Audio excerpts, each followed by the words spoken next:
right, ladies and gentlemen, we're here with Congressman Joe Wilson. And Mr. Wilson, how are you? Well, I'm just grateful to be here. This is the Republican Party reorganization of Lexington County, and it's just so encouraging to me to see so many people involved. And they're here because they really appreciate, sincerely, the great work of our Governor McMaster on the state level and President Trump on the federal level, and over again.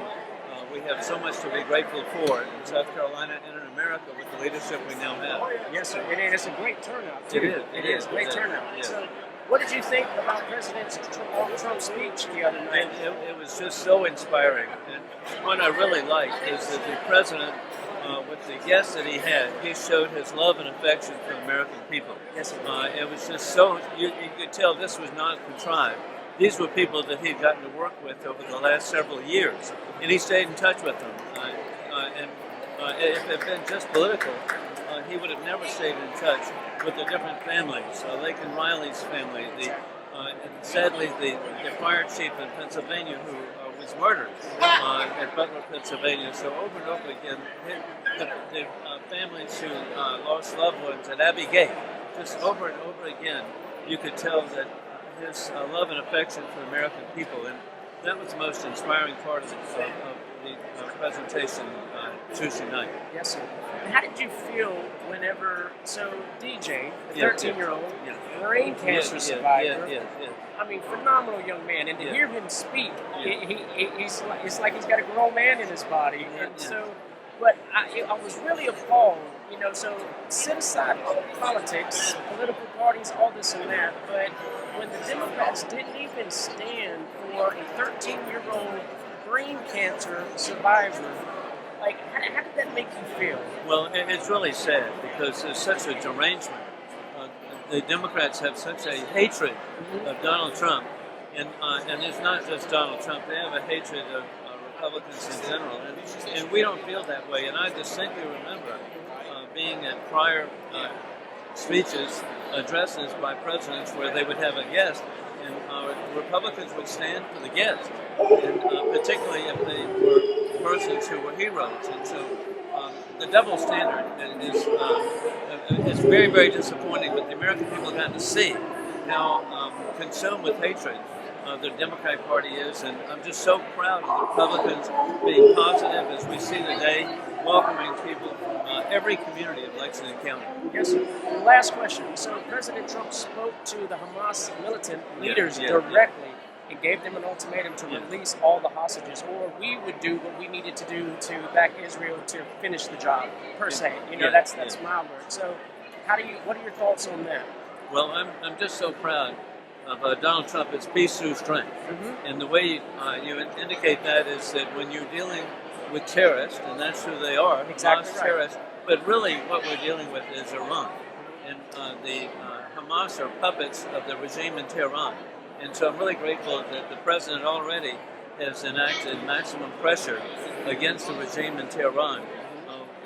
And over and over again, I just have faith in working with Prime Minister Benjamin Netanyahu of Israel that indeed we're going to have a level of stability and prosperity for the people of the Middle East. And already it's begun with the removal of the dictatorship in Syria, Bashar al-Assad.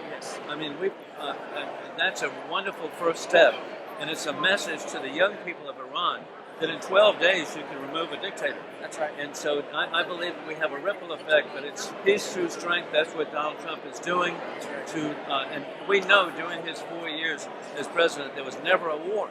Never a war. That's right. And then sadly, with the Biden administration, wars have broken out, and with a war coming with Putin invading Ukraine, with the Iranians invading Israel, with the Chinese Communist Party threatening the people of Taiwan, and indeed the open borders. And hey, who would ever imagine?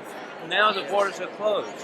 When I was there 4 years ago and asked at the border at Eagle Pass how many people on the terrorist watch list, of course they'd said they couldn't tell me.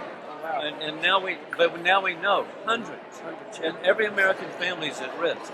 But the good news is, who would imagine, and I feel vindicated. I told people, I said, we don't need new laws. We need to enforce the laws we have. Exactly. And they are, and it's 99% successful.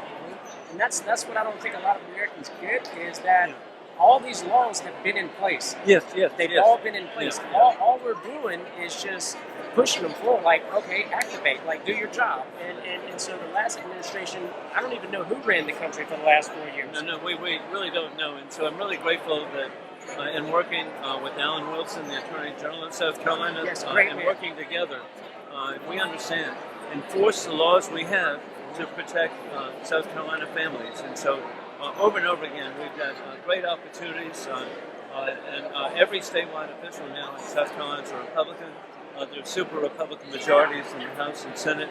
Among local officials, for the first time ever, a majority of local officials, 62% of all elected officials, are Republicans. And so it's a dream come true to me to see good people involved in the Republican Party.